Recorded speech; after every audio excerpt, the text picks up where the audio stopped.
So you've just been assigned to give a presentation to an audience. Maybe it's one person, maybe it's 500 people, maybe it's somewhere in the middle. For many of you, the first instinct is going to be to break out that laptop and open up PowerPoint or Apple Keynote and begin working on the presentation. It's cool software. It's some of my favorite to work with. I can remember the first time I worked with presentation software, it was Lotus Freelance and Corel Presentations. This is in the 90s, and then Microsoft PowerPoint came along. You can make a lot of cool stuff. It's a lot of fun, at least it is for me. But before you crack open that laptop and crack open PowerPoint or Keynote or whatever it is you use, there's a couple things that we need to know before we take that deep dive into creating the presentation. Because if we do it too early without having some information we need, we can be like our friend here that's underwater, and instead of running out of air, we're going to run out of information, and that's going to be our problem. And that it's going to be handicapped before we even get started. So don't worry about putting your slides together. Don't worry about selecting transitions, the colors, none of that. For those of you who are leaders listening out there, you need to have this information available for your colleagues. And why wouldn't you? Your people need this to do a good job, which is going to reflect on you, just like a bad job will. First, let's talk about the person that's directing you to do the presentation. That person is your presentation sponsor. And you need to have a clear understanding of what that person wants from you doing that presentation. What is it that that person, that the sponsor wants to have happen as a result of your presentation?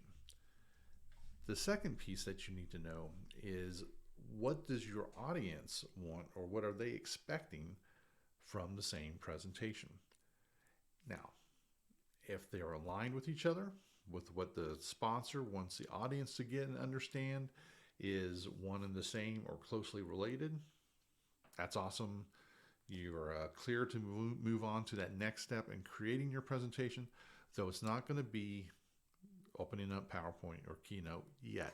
There's still some other groundwork to do. If the two are not in alignment, if there is some discrepancy between what the sponsor wants to have happen with what the audience is expecting or wanting from your presentation, this needs to be addressed before you go too much further.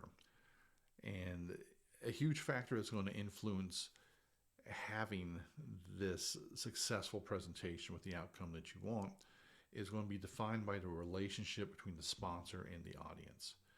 Is it an employer-employee relationship? Is it a company contractor, or maybe a business customer relationship?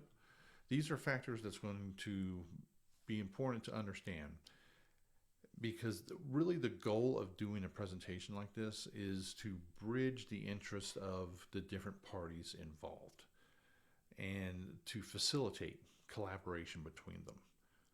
Now, sometimes it's not possible, and a sponsor may direct you to, regardless of the situation, to do a presentation. Whether or not the sponsor and audience interests are closely aligned, or if they're in 180 degrees out of phase. But sometimes we just have to do the best with what we have and take less than ideal action. In that case, or the more out of alignment those interests are between different parties, and it can be more than two, depending on what your presentation is, who it's to, who's involved. It's important to keep in mind that as sponsors and audiences get more out of alignment, your role is going to become more of persuasion. And how do you encourage and create an environment where people want to collaborate together? Now, when you understand that and you take that approach, it's going to make achieving the outcomes from that presentation more likely. It's going to be more challenging the more that they're out of phase, but it can be done with the right strategy. And this is why, instead of jumping into that deep end to start working on the presentation, sitting at the bottom of the pool or the ocean, wherever it might be, where instead of running out of air, you're running out of information. First, we need to understand why the presentation is taking place. There are some other things that we have to check with before we start creating the deck. And it's really important to get those steps right at the front end, because it's going to save you time and money further down the work stream, and also increase the likelihood of your presentation and you being a success.